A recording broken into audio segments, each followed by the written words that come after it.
kind of jump into the presentations. I want to give a brief overview. So this is the final presentation for the Product Design and Development Career Accelerator. We're joined here by Robbie Lee and Jesse Darley, our two outside IOD mentors. So I wanted to kind of leave some time and just give you guys I know we talked with you, Jesse, but just give a brief intro, and then we'll bump it over to Robbie. Everyone, glad to be here. Glad to hear what you've been working on. Jesse Darley, I am a mechanical engineer by training and a product developer by practice, which has been a lot in medical device design, but also in activity monitoring. And I did work at a cancer radiation therapy company for a while. So I've managed people, I've hired people, I've done the work. Right now I'm kind of on an entrepreneurial journey, starting some things on my own and with partners. So glad to be here.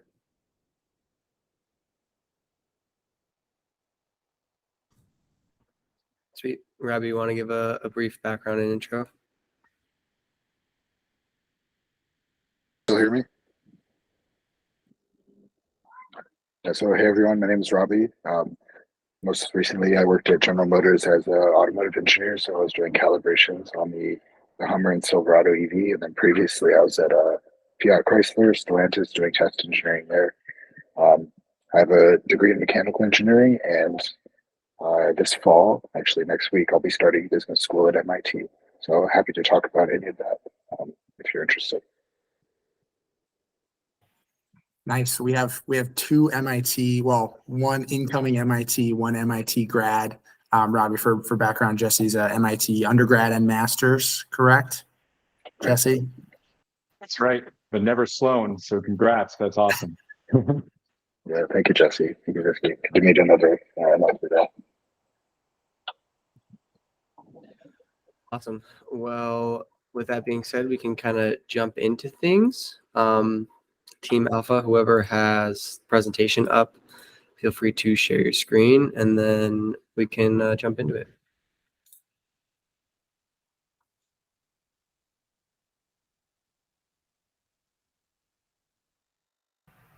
Hi, can you all see my screen? Yep. Fantastic, thank you.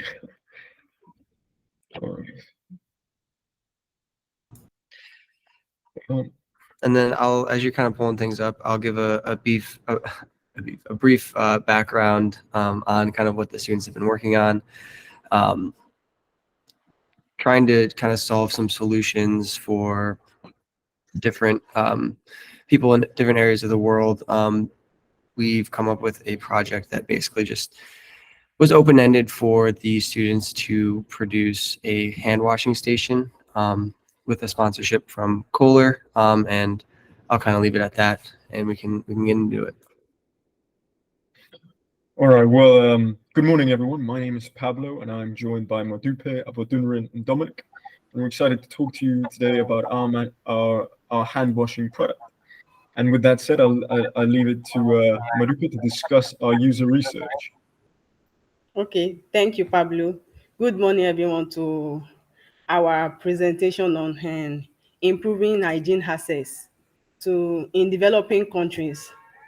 So next slide, please. So let's start by understanding the importance of good hygiene practice, like washing of hands. These practices are vital to prevent the spread of diseases from one person to another and keeping people healthy. But in many developing countries, people hardly have access to proper hygiene. In this presentation, we explore the current state of hand washing practice in Nigeria, one of the most prosperous developing country in the world. Nigeria population was about 2 to 4 million as at July 28, 2023. So the next slide. We examine the percentage of those who have access to basic facilities in Nigeria. In our study, we found that only 70% of households have access to basic hygiene facilities. This means that very few households have access to proper hand washing facilities.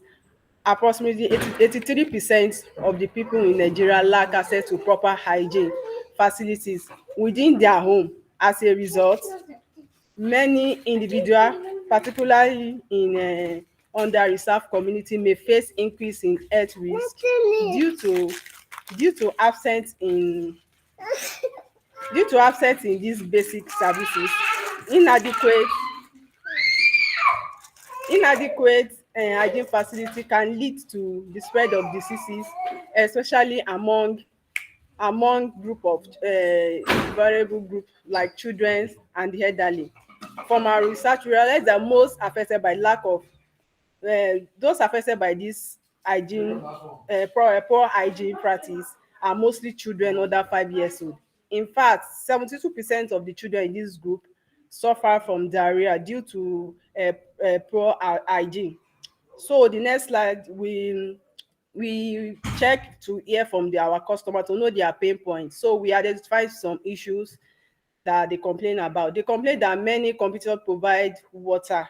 They don't provide water or soap with their products, rendering them useless for those in need. And also, they also stated that the quality hand washing station with the essential are often too expensive for them to purchase, and to even repair it can make it challenging for people to get their hand washing station fixed. So our company, they also said portable hand washing stations sometimes overlook essential factors. Like they overlook essential factors like the designs and the incentive for the hand washing. So this oversight can hinder the adoption of good hygiene practice. So, and they also complain that the supply of water is significant issues in developing countries like Nigeria too, due to the insufficient resources. This affect the usability of hand washing facilities in Nigeria. So our study it shed light on the critical need for improving hygiene access in developing countries like Nigeria. So we hope that by addressing these challenges, we can pave way for healthier and more hygiene futures. So I will hand over to Pablo to go over the long-term behavior adoption research. Thank you, Medupe. One of our main goals for our hand washing station was for it to lead to long-term behavioral adaptation. Our research suggested there were three main strategies that we could implement. The first one was by making a hand washing station that was high in quality and attractive. UNICEF showed that low quality community resource products, even though they engaged the community initially more, in the long term, they led to poorer long-term behavioral adaptation. The second strategy we could use was the incorporation of a mirror. Studies showed that when a mirror was introduced in the hand washing station, it led to better hygiene as people on average spent more time washing their hands. And lastly was by incorporating infographics, for example, on correct hand washing technique, as well as statistics showing the effect of hand washing on disease prevention.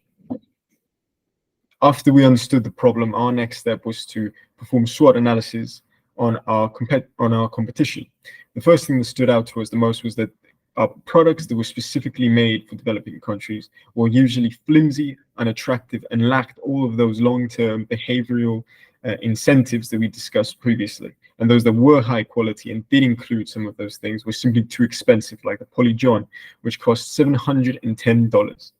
From this, we recognized there was an opportunity for us to fill in the need to produce a hand washing station that was high quality, that was incentive driven, and that was within the budget of communities in developing countries. But we also gained a lot of inspiration from our competition, particularly the foot pedal, the Polyjon used to avoid cross-contamination, as well as the Sato taps and spat taps, portable taps, ability to utilize household water containers. The other thing we identified was that the great potential for partnerships there were in this market landscape. There are a lot of organizations that offer free water, that provide water access to places without, a lot of organizations that provide free soap, and then a lot of organizations that provide infographics that are specifically made to be able to be read by people regardless of literacy level or language barrier. If we can partner up with these organizations for our common goal, we can introduce our hand washing stations in the same sites that water is being introduced. We can partner up with a soap distributor to get our soap free, and we can even get those professionally made posters free of charge and at a high expert level. And in return, these organizations get a better reach and a better outreach. A greater impact. All of this led to our initial design. We wanted to create a high quality hand washing station, but one of the main issues that come with this is often the repair. We needed to make sure that whatever we built was going to be easily repairable regardless of technical skill. So rather than reinventing the wheel, we recognized the great simplicity in the water system, system that was used in the tippy tap. We wanted to innovate it and improve it by making a higher quality setup and introducing those incentives that we discussed previously. But before we committed to this idea, we wanted to make sure that our improvements were worth the investment. So we used a program matrix to identify in a more objective way whether it was a worthwhile investment. Our weight score for our improved tippy tap, which we temporarily have been named the Tippy Tap 2.0, was 55, whereas the original got we got an 8 points of 8. I will now leave it to Dominic to discuss our material choices. So we investigated 5 different materials. 2 of them were metals, 2 of them were plastics, and 1 was local wood. For the metals, we looked at aluminum and steel. We determined that the aluminum and the steel are likely to rust and require constant maintenance. There's also high heat sensitivity in the metals and the polymethyl acrylate plastic. What we mean by high heat sensitivity is that they are very hot to touch and very unpleasant, whereas the polymethyl acrylate plastic yellows with too much contact in the sun. We also determined that the metals were prone to scratches, which compromises our surface finish. But if we had to choose one out of the 2, we would pick aluminum. Onto our plastics and local wood. The local wood we investigated was African white mahogany. We determined that while it might be easily accessible in Nigeria, there would be more time spent on the upkeep, meaning the device is used less often than desired, kind of like a McDonald's ice cream machine. We also determined that the wheels and casters were hard to add to the design without adding more critical stress points. And while we did investigate coating the aluminum alloy in a ceramic to decrease the heat sensitivity of that aluminum, we determined that the costs of coating the aluminum in the ceramic were less than adding UV protection chemicals to a high-density polyethylene plastic. And so our material of choice was high-density polyethylene. Onto pricing, we determined that 50 pounds of high-density polyethylene was about $25 American based on about an average pricing of 54 cents a pound. We determined that a mirror would be about $10 American, and so a total estimated cost puts us at about 30 to 40 US dollars. Using a 200% increase in price, we determined that we'd run at about 60 US dollars, which puts us within the market range of 40 to 120 American dollars, which means we have a very competitive product to put out into the community. On to Abadunran, who will talk about strategic placement and promotion.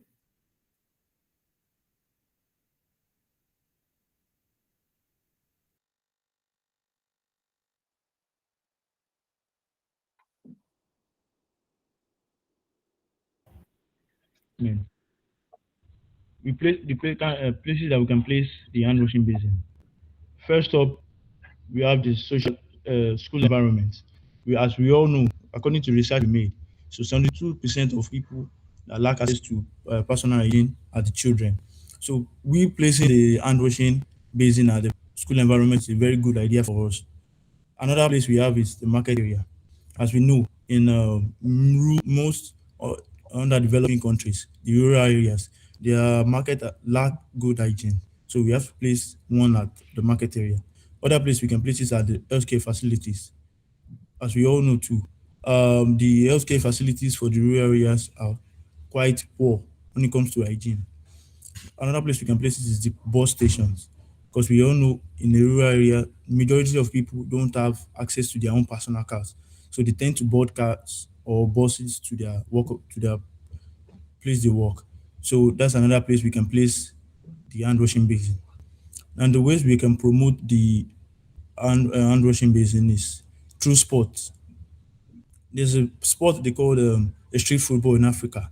So we have a lot of people between the age of 15 to 22.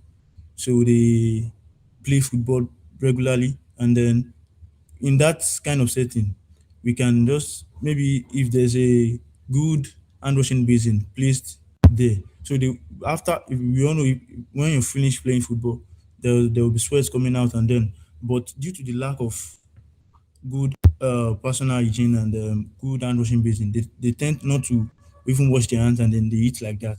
And for football, we can also see for the current league that they're playing at their arm. So they write no, say no to racism. In that kind of scenario, we can just put maybe people should wash their hands regularly, something like that. That's another way of promoting it. We can use visual cues to prompt behavior in the sense that you can just make a foot like we just place something on the ground and then it leads to the where the hand washing basin is. We can make it virtuous in the sense that we can just for kids majorly in school, we can make up a story like a superhero, like a mom. So she watches her children's hands regularly and all that.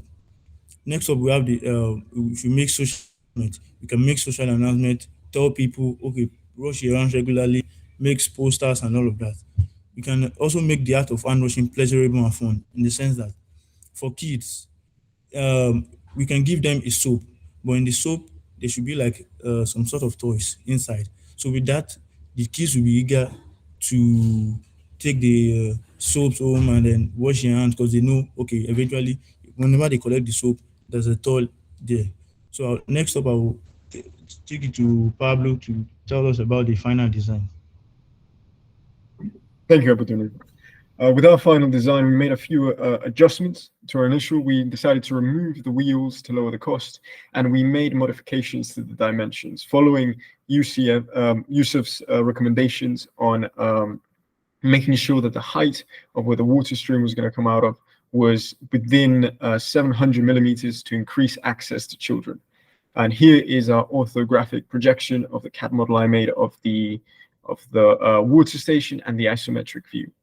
We believe that it has high desirability, it's attractive and incorporates features that studies have shown will lead to long-term behavioral adaptation. We think it's a quality hand washing station that is within the low range of the market price, and that the parts that are most vulnerable are going to be easily to replace regardless of technical skills. The material is low maintenance and it has high potential for partnerships. In terms of feasibility, we think it's highly feasible because it leverages Kohler's existing resources and connections. Its resources with the plastic as well as its connections with in terms of promotion. It's previously used football or soccer to promote hand washing, and we believe we can take advantage of those of that networking to continue. It's also low cost manufacturing, and the model is something that can be used both inside and outside. So we only have to spend time designing one. In terms of viability, we think it's very viable. The price is approximately double of that of the cost. And it has the additional advantage that the positive social impact that our product would make would increase. It would be good marketing for the Kohler company and help its image even in developing countries. And some final future design notes that we wanted to incorporate in a future design were that we designed this product currently without any stress analysis or finite element analysis. And so our column diameters are our best estimate. Going forwards, we'd like to refine these and make sure that our diameters fall within certain factors of safety.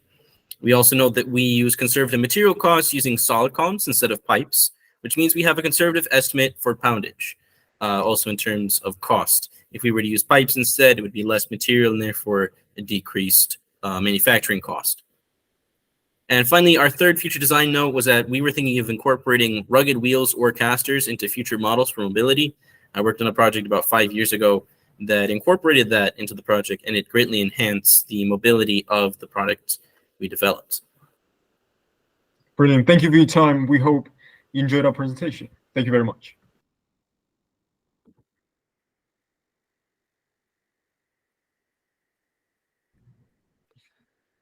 Nice job, guys. All right, I'm gonna open the floor up to any questions that either of our mentors or Keegan, you or I have. We'll do about 5 minutes of questions, and then we can head over to the next presentation. Jump in quick. I guess you touched on it at the end, but before you went too deep in, how would you see testing your concept or piloting the project? What would be your approach to testing or piloting? In terms of introducing it as a product for, is that what you mean? Or just before you'd be really confident in, I want to go into production, what would you want to do either in the field or in the shop or whatever?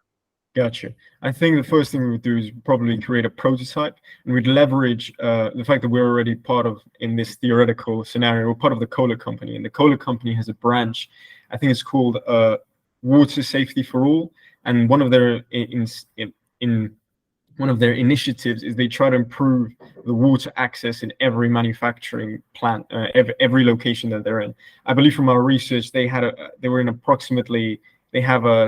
plants in approximately 15 developing countries. So we'd like to introduce that hand washing station at those sites and see the results, if there is positive results. If not, if we do get positive results, we can use that data to leverage it to potentially getting more partnerships with other organizations that provide water.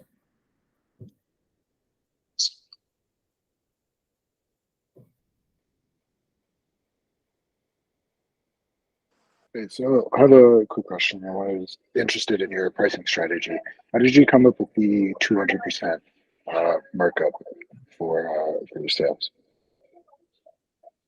Dominic, do you want to take this one? So our 200% increase was something that we figured would cover manufacturing costs and therefore cover additional costs for a following product. So it sort of be covering itself and the next one over. That's why we figured a 200% increase in price felt appropriate.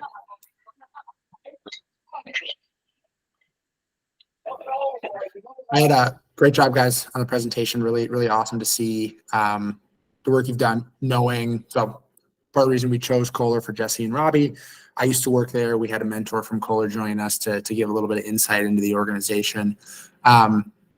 You guys nailed, I think, from a messaging and from I should say messaging and where this product fits within the Kohler water sense or their messaging around football. From a design aesthetic perspective, did you do any reference for how your hand washing station fits in with existing Kohler products, whether that's bathroom products, any of their other water sense technology? How did you guys go about, or how did you think about from an aesthetic physical design standpoint? Well, one aspect I can touch on was in the beginning, we were certainly looking into maybe taking advantage of some of the filter technology that Kohler has available to it. But we looked at the price of I think it was the Kohler Clarity, and it was, what we saw was $133. We saw that the market range for hand washing stations was between $40 to $150. So that made us begin to reevaluate, okay, so filters are quite expensive. Do we want to invest a lot of our resources into incorporating filters or not? And that opened into, I think what we found was actually an article by Youssef that said that actually even contaminated water has a big net benefit when it's incorporated with soap. And they recommend even utilizing. That's why in terms of our physical design, we used a jug. It wasn't a filter channel where we pour water at the top and then filters down. It's just a normal household jug. So regardless of what means they have to refill that water, whether that's go to a river or hopefully a tap from one of our partners, they can do it, and it's easily adaptable to whatever situation they're in. Awesome. Awesome, guys. Yeah, great job. And especially with the Q&A here.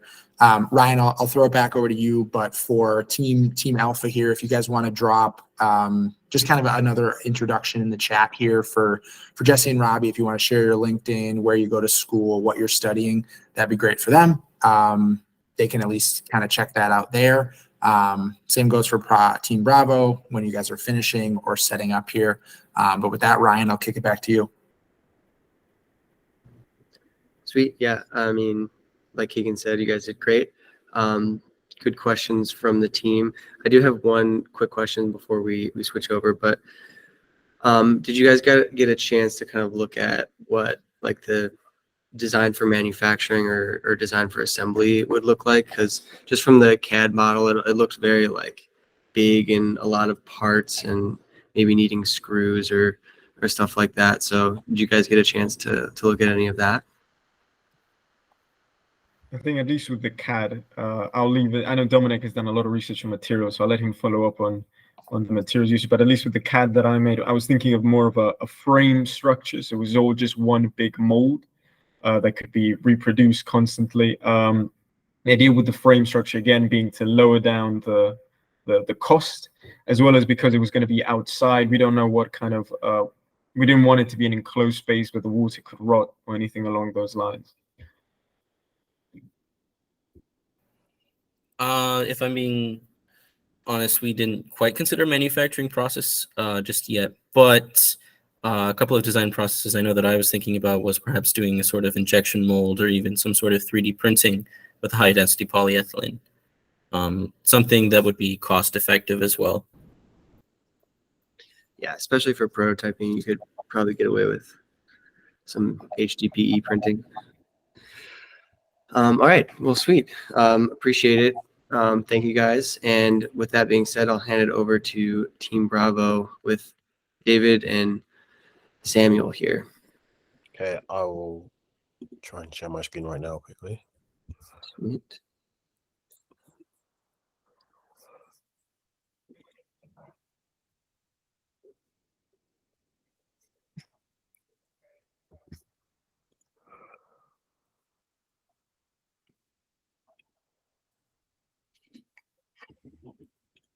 Okay.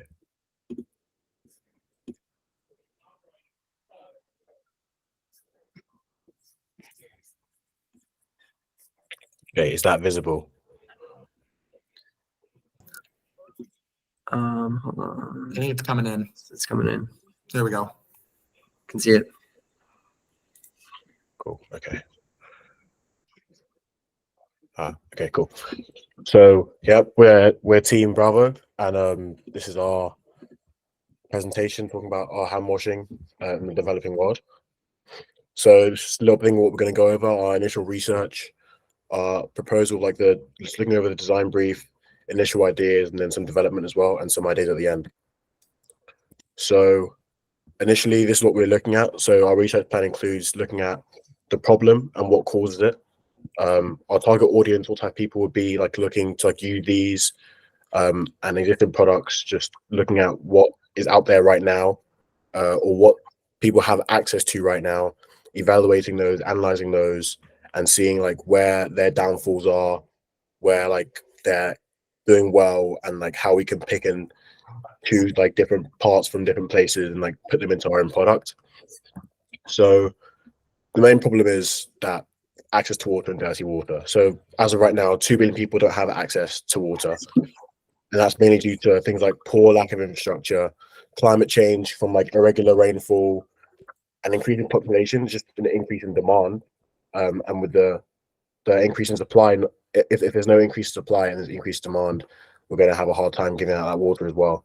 In addition to that, most of that water that is available is just dirty as well. So only 0.5% of us water is available and usable like straight away. And that's mainly used due to things like poor waste disposal from like power plants, just like throwing their waste into water, or just like how the waters come naturally. So that's something we might be looking to tackle. Impacts of these are 3.5 million lives lost each year due to diarrhea and respiratory infections. And many of these cases can be avoided just from intensive hand washing and clean water. In addition to that, the lack of clean water also leads to food security and food insecurity in farming. So with most of the water being used for agriculture, 1 in 10 people fall ill after using food that's been grown with dirty water.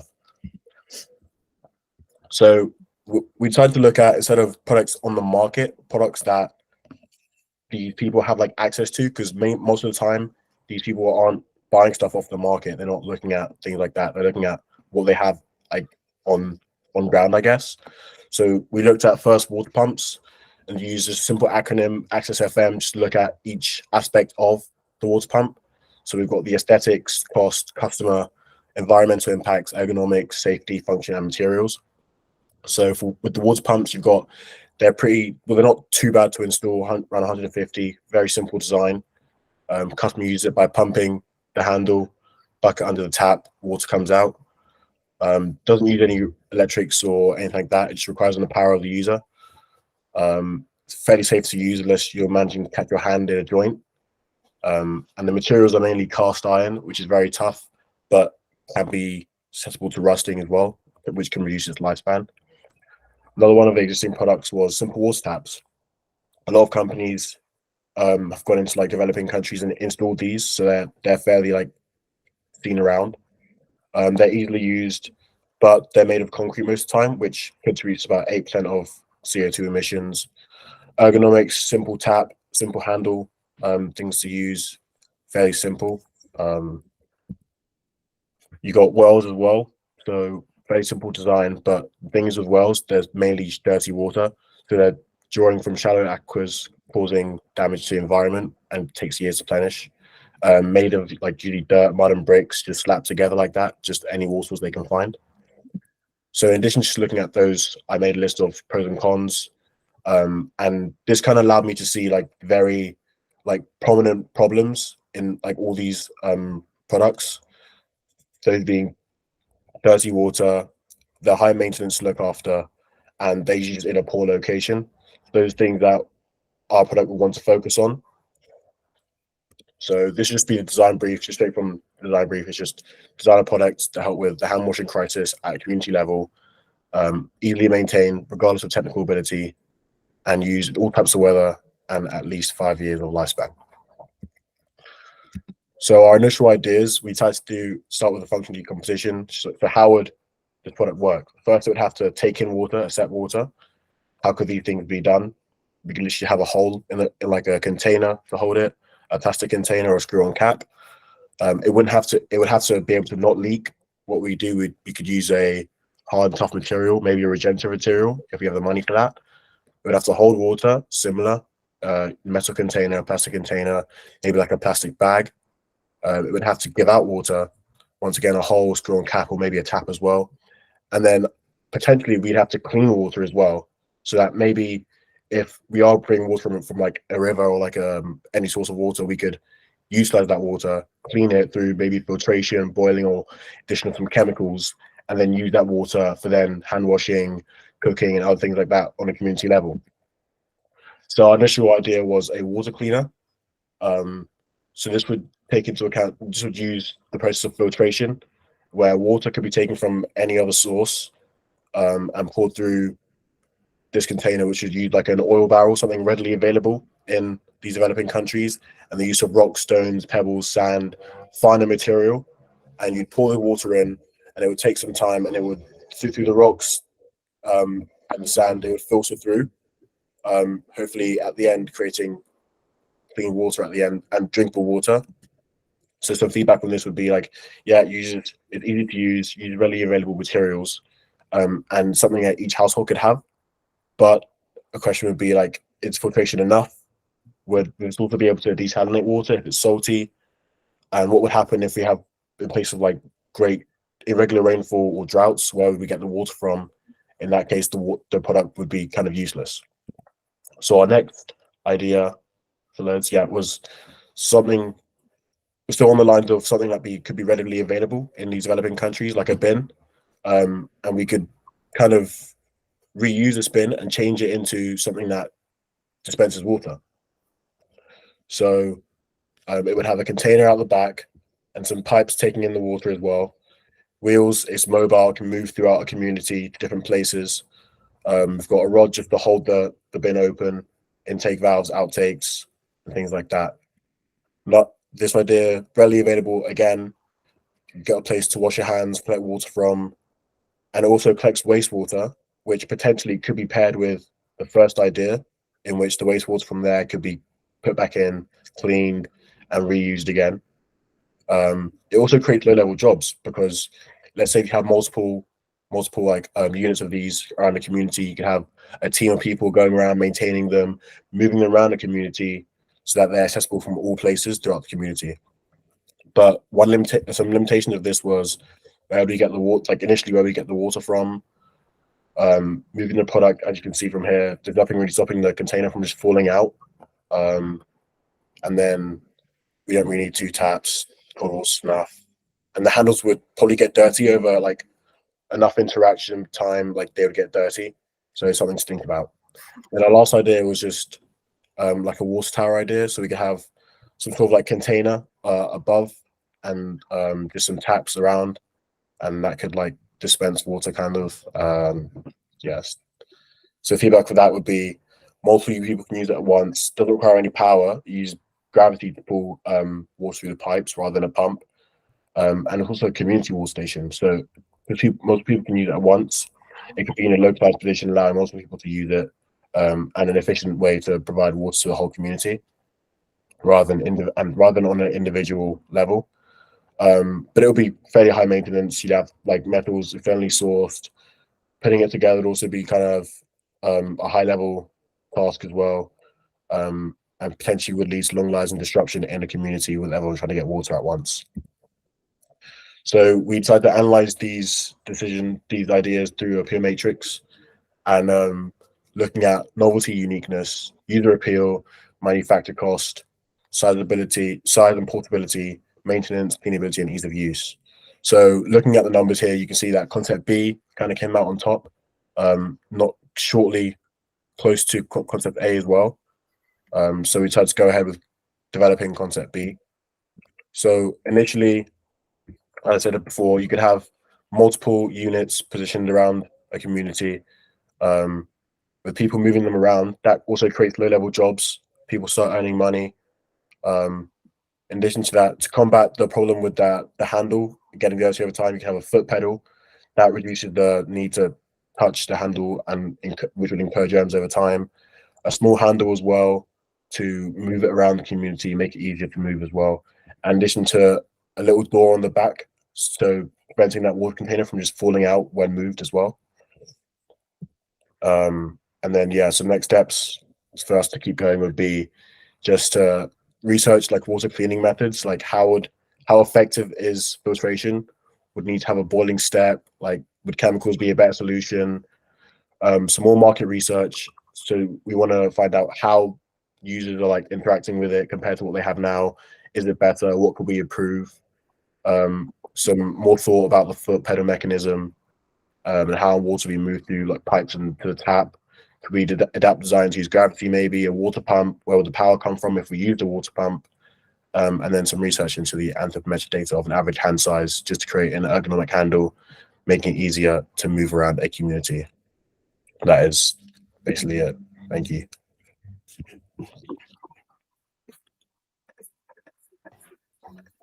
Nice job, David. And by extension, Team Bravo. Really good work. I think you did a great job on slide design. I dropped it here in the chat. I know we're kind of coming up on time, so just to be conscious of everyone's schedule and make sure our mentors can continue on with their day, and Robbie can continue enjoying beautiful sunny Croatia. We'll just do a couple minutes here of Q&A questions to Team Bravo on their designs, and then we'll kind of wrap up. I'll say anyone, Pablo dropped his introduction here. Please, guys, connect with Robbie and Jesse on LinkedIn. Feel free to reach out. They've both worked for some really awesome companies, done some really awesome work. So they're great people to know. But with that, Jesse, Robbie, I'll throw it over if you guys want to do a couple minutes of Q&A here, and then we'll let everyone get going. Guess I can start. Awesome presentation. Love the solution. I really love that you looked at those current solutions in the world and examined them, and then used maybe a ubiquitous device to start the base of your concept. I guess my question might be, I'm guessing you didn't have time to, but would you be able to do kind of a market size, see how you could have a real impact? Like how many of these would you need in a city, in a country, in a continent to really make a dent in the problem? And then if it depends on a wheelie bin, how many of those do you have? Are you actually able to, is that the right piece of equipment to reuse, or is it not really available in the quantities that you need? So it's maybe less of a question, but I guess you can react to that any way you want.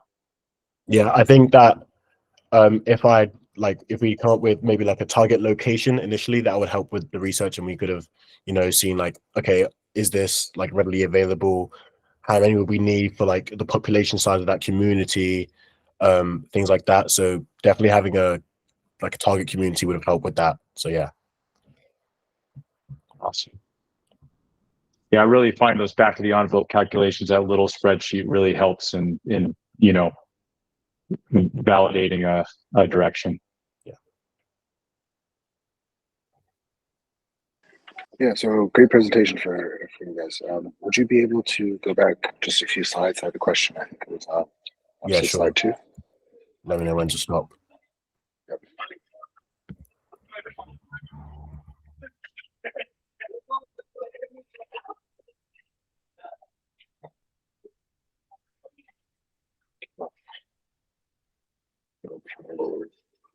Two more. Keep going. Okay.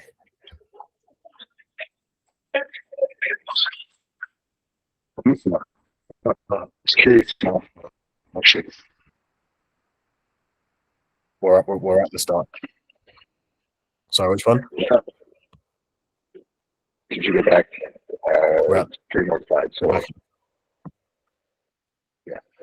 no, like forward 3 more slides to the one where you had the material comparison. Keep The going. what? Sorry. Keep going forward.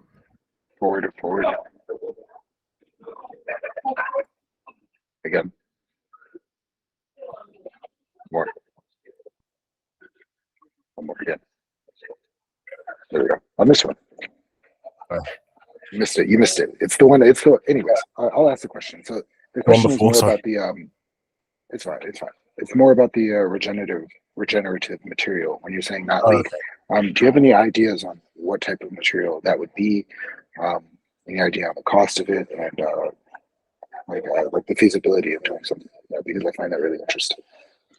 Yeah. So I thought about it, and then I instantly thought, okay, definitely gonna be like an expensive material. So I kind of like canceled it out straight away without doing like much research into it. I don't have a number of how expensive, but like just from like my thought process, I thought like, okay, it's gonna be way too much. There's no point like taking time to delve into that aspect. But maybe I should have done a bit more research into it. Yeah, interesting point. Yeah, I think that's something that is maybe more available than this company believes. But I think gas tanks on vehicles besides that could be something to the research. Cool, will do. Thank you. Yeah, and just last comment there before we kind of send everyone off. I think too, one of our requirements for the product was that it's easy to repair, has that shelf life of 5 years. I think, noting on regenerative materials, something as far as like repair kits, or when you're shipping product, from the US, right? One of Kohler's facilities or Kohler's headquarters here in Wisconsin, being able to provide like a repair kit, or what are the areas that are commonly going to break. That would certainly be something that you'd learn about through the prototyping process. You can only go so far. We spent a lot of time talking desirability, feasibility, viability. We know we can't make everything perfectly. There's obviously the cost and how that works with our customers. So thinking potentially about what repair kits or second generations would you be able to create for your solutions. So just kind of one quick note there. But with that, I want to say, everyone, it's been great to get to know you, get to work together for the last couple of weeks here in our product design and development career accelerator. Jesse, Robbie, thank you both for joining us. Always good to connect, always good to share your experiences and your feedback with our students. For everyone, please y'all reach out to Jesse, reach out to Robbie, connect on LinkedIn. You'll have access to your platform, to the content from Internship on Demand. Moving forward, you have Ryan and I's contact information to help with resumes, LinkedIn, and hopefully get y'all posting this content, your work in your portfolio and on your LinkedIn, because you did some great work. This is an exciting and a big problem to continue working on. So hope you got some ideas, maybe some innovations spurred, and we can see some community hand washing development going forward from here.